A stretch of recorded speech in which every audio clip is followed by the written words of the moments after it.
The model's successful. Listen, The business model is I successful. never said I'm against it. This is a free country, but it is scary.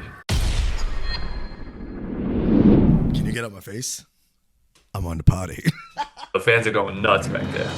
Welcome, everybody. This is the Worldwide Red. You are on the RBC Network. We're back, baby. We're back nightly. It's hot right now in sports world. They had Tyreek Hill on the ground right before the game, being arrested, and this guy scores a touchdown and does a celebration being arrested. How legendary is that? You can't make it up, Brian. I think one of the officers already was appointed leave for what his actions were prior to the Sunday 1 o'clock game, week one action in the NFL, where Tyreek Hill, like you said, did end up scoring an anytime touchdown. And fittingly, with his teammate Jalen Waddle, they celebrated. And they did so in the fashion of how the pregame went for Tyreek. Pretty legendary stuff.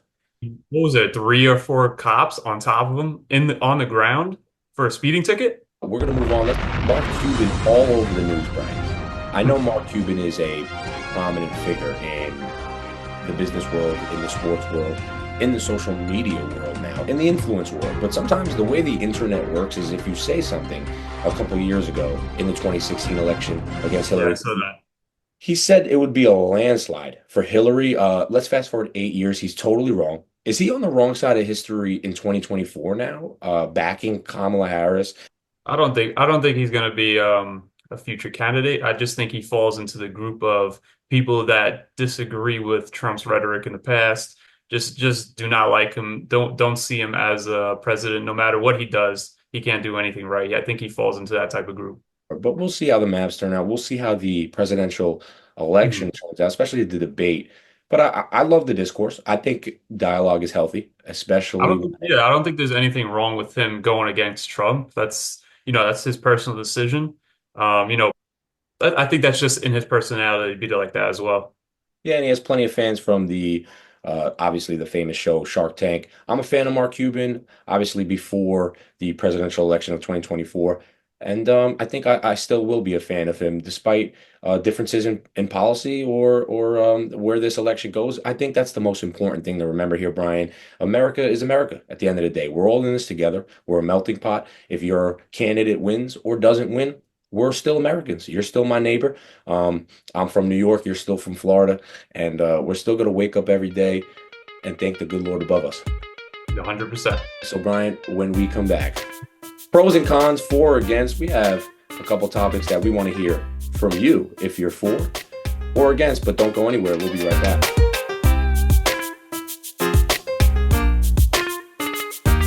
Do you have a coin on you? A coin. I don't even have those things anymore. Does anyone have coins? Welcome back, everybody. You're on the internet and the RBC Late Night Show with your co-host, Brian B. Brian, time to move on to a little game we like to call pros or cons. For or against. Brian, what are you taking tonight? So I did the pros last time, right? Yes, sir. Let's do the cons. I'll do the cons. Well, tonight, Brian, we interviewed over 100 married and single, different genders. And we asked them a question about gender reveals. Brian, give us your take on gender reveals.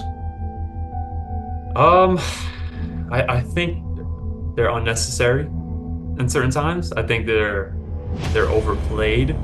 I think like if you're creative with it, then I think it's okay. You're slamming a football down on the ground and all of it gets everywhere and you got to clean it up. I've seen one where it went into someone's face, like it just doesn't. It's not really exciting anymore. Unless someone makes it exciting, maybe doing a different way. I just don't see the point of it. There's already a lot of, baby parties, baby showers, like we got to go to another party. Like, come on.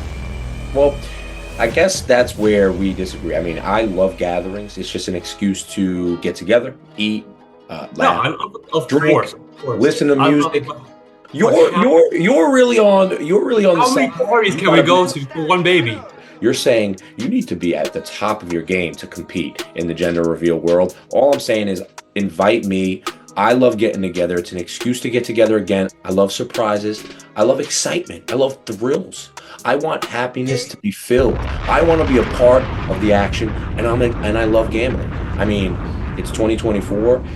I'll gamble on anything, and especially friends, genders of their child. Now, I do understand, and I'm very aware that it's up to the child nowadays what gender they want to be. I'm aware of that, but I'm all for gender reveals. And you Is let it us though? know what you think as well. What's up? It's up to them, I or I thought is that so. what people want us to think? No, I thought it was up to the kid. What? It's up to them. It's up to them now? Ridiculous. I see where you're coming from, but can we get a little bit more creative with it? Or do we have to keep seeing the same thing over and over again? Like it's a little over it's a lot of things are outplayed. Let's switch it up. Let's do something a little bit creative. Let's get, a little bit different. And then Well, I think I can come on board because you're right. I love going to parties. I do love going to events. But let's make it a little bit more interesting. Let's try to get creative and not be lazy. you heard it here first. B Unit is a tough critic, but he will accept your invite to your gender reveal. That about does it for this segment, Brian. Stick around before we let everybody go. Come back to the RBC Network. We have one more thing we want to discuss when you return after these messages. Stick around.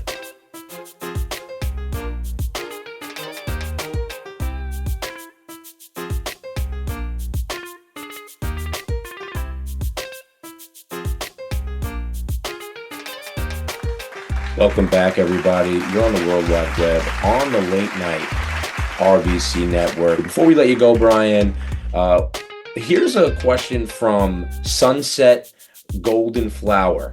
What's your favorite yoga position? This is an interesting one, Brian. Hmm. It caught us off guard a little bit, I think. Before we wrap up, Brian, do you have a favorite yoga position? Yeah, no, I think yoga is great. Once or twice a week, if you're feeling a little off here and there, you feel like you need to stretch, yoga's great. I personally do it in between my sets of whatever I'm doing, so I'm not just sitting there waiting for my next set. I'm doing some type of yoga pose or, some type of stretch to loosen up the shoulders, loosen up the legs, the hips. So I'm doing something yoga, pretty much every day, whether it's downward dog. I have another position. It's called Spider-Man pose or world's greatest stretch. That's Yes, one sir. of my favorites. I don't know if that's exactly a yoga pose, but Okay. um, I think it falls into that realm. Before we do wrap up, we have about 2 minutes here. I got you 2 minutes. Brian, a lot of people have asked us, what happens if inside of our family, our friends, there's disagreements this election period, this election cycle. We see a lot of uh, divisive rhetoric, to say the least, on social media, on the mainstream media itself, old school TV broadcast. Does it matter if your candidate gets elected, if they don't get elected? Do you still treat people with respect? Does that change if your candidate doesn't get elected? We have to make this clear. Of course, listen, I would say don't be afraid of confrontation. Don't be afraid of, speaking your opinion. Conversation and dialogue. Where are we with having conversations and the ability to say, hey, I don't agree with you necessarily, but you're still a good guy, Brian. Yeah, I mean, I think people become way too emotional when speaking about politics. I don't think there's anything wrong with speaking about politics at a family event or whatever, but you gotta speak your opinions if you want to change anyone's mind on, the things that you believe in.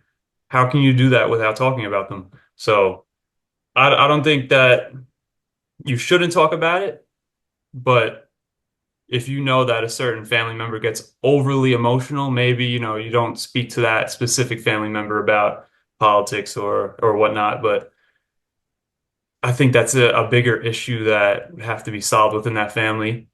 Because if you can't speak openly about what you believe, are you really a true family? Interesting point, Brian. Maybe one episode we will dive into the political realm. Obviously, we're no way, shape, or form expert on foreign policy, on immigration, on there's a plethora of policy conversations that we can have. We can go down the list one episode. If that's what you want to see, no problem at all. But if you want to see light and fluffy conversations as well, we have that too. We're a diverse network here, but we want to make sure we're inclusive as well. No matter what happens in November, Brian, to the market or to the presidency. Just remember, just remember, be a good person. Hmm. Yeah, I mean, whichever side you fall on has nothing to do with your character as a person, how you treat other people. So I would say just to those people, just be open to other people's opinions. Don't get too emotional. Be able to listen. I think the main thing too that we see on social media and whatnot in the news is we see the far left people and we see the far right people, Mm. right? A lot of times they don't talk, they forget about, the middle people that are leaning, a little bit right or leaning a little bit left because their voices get drowned out a little bit. And we don't hear from this group. So they're on the edge of who should they go to. And most of the time, these people aren't, outspoken about their thoughts. So we don't hear from that side. So we want to hear from the people that are middle leaning right, middle leaning left. And we want to hear more of your opinions and what you guys think. And you also brought up a great point. We have two ears and one mouth for a reason. And God didn't mess that up. So, like you said, listen a little more. Be aware of how you're speaking to other people. I think that's the biggest message that we can give people. The tone matters. The way you talk to someone matters. And let's keep that in mind. 100%. Well, thanks for joining us. Stick around next week where we have another great show coming up on the RBC Network. But again, you're on the internet and the World Wide Web, Brian. We'll see you then. A little bit heavy today. Really heavy. Good thoughts. That was heavy. You got a little heavy on that. That's all right. Yeah, That's the type of vibe. Listen, vibes change nightly for us. This is a night show. this. I can't talk right now. I'm on the potty. The party at? Where the party at? Where the party at? You know I can't forget to wash my hands.